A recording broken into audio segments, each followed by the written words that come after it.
आजची रेसिपी ना खूप छान आहे. आमच्या इथे सकाळीही खाऊ शकतात, म्हणजे दुपारच्या जेवणात किंवा मग रात्रीही आम्ही बनवू शकतो, कारण की आवडीचा पदार्थ आहे. नेहमी म्हणजे आपण जे जेवत असतो, जे आपलं कम्फर्ट फूड असतं ना, तसं आपण म्हणू शकता तुम्ही. खानदेशात हे खूप वेळा बनवलं जातं. भाजी नसली कर मग पिठलं, कर मग भाकरी असं असतं. आणि जरी आपण सिटीमध्ये किंवा मग कुठेतरी दुसऱ्या ठिकाणी राहायला गेलो ना, पण मग आपल्याकडे जे पदार्थ खाल्ले जातात ना, ते नेहमीच आपण खाऊ शकतो. आणि असं नाही आहे की जिकडे गेलो म्हणजे तिकडची पद्धत आपण, आपल्याला ज्या जेवणात किंवा मग ज्या पदार्थात कम्फर्ट वाटत असेल ते आपण बनवत असतो. चला, इथे गप्पा मारून झालं आहे. तेल टाकलं आहे कढईमध्ये. कांदा, टोमॅटो, हिरवी मिरची, लसूण सगळं कापून घेतलं आहे. बेसन पीठ घेतलं होतं, तेही मी छान मळून म्हणजे पातळ करून घ्यायचं आहे, जसं आपण कढीला करतो तसं.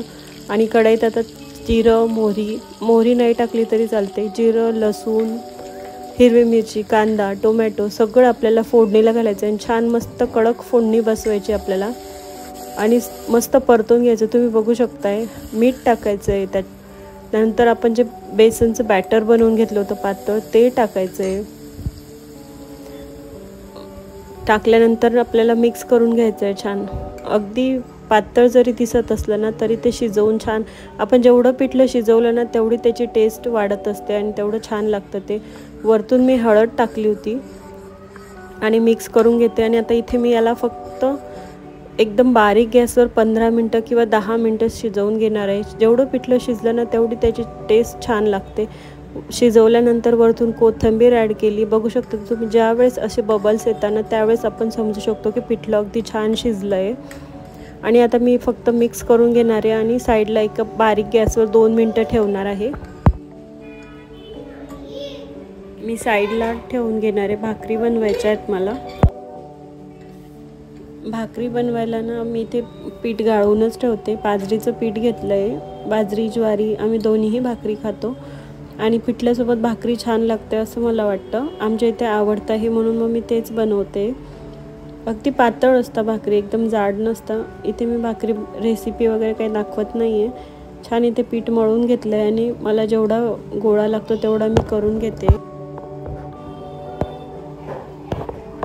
इथे प्रत्येकाची प्रोसेस किंवा पद्धत वेगवेगळी असू शकतं, कारण की कोणी कोणत्या पद्धतीने बनवतं. पिठलं लाल तिखटाने बनवतात आणि हिरवी मिरचीने बनवतं. कोणीतरी आमच्याकडे घेरून बनवतात, तसंही करतात. मला पण थोडंफार जमतं ते. मी सहसा असंच बनवते, कारण की मला ते घेरून पिठलं बनवतो ना त्यात मला व्यवस्थित घेरता येत नाही किंवा मग गिठोळ्या किंवा मग गोळे होतात त्यातमध्ये.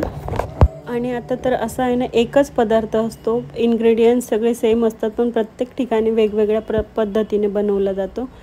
असो, कोणाची पद्धत आपण कशी आहे याच्यावर जजमेंट नाही करत आहे, पण प्रत्येकाचा वेगवेगळा विचार असू शकतो.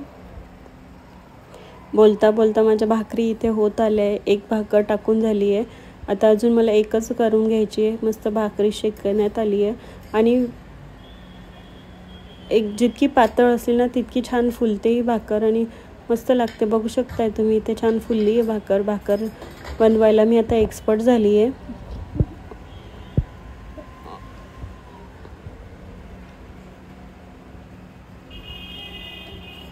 अशाच पद्धतीने मी सगळ्या भाकरी बनवून घेते. आणि आता मला साईड बाय साईड आपण किचन क्लिनिंग पण करत असतो. हे जो भाकरी करताना जो पसारा दिसतो ना तोही आपण आवरत असतो.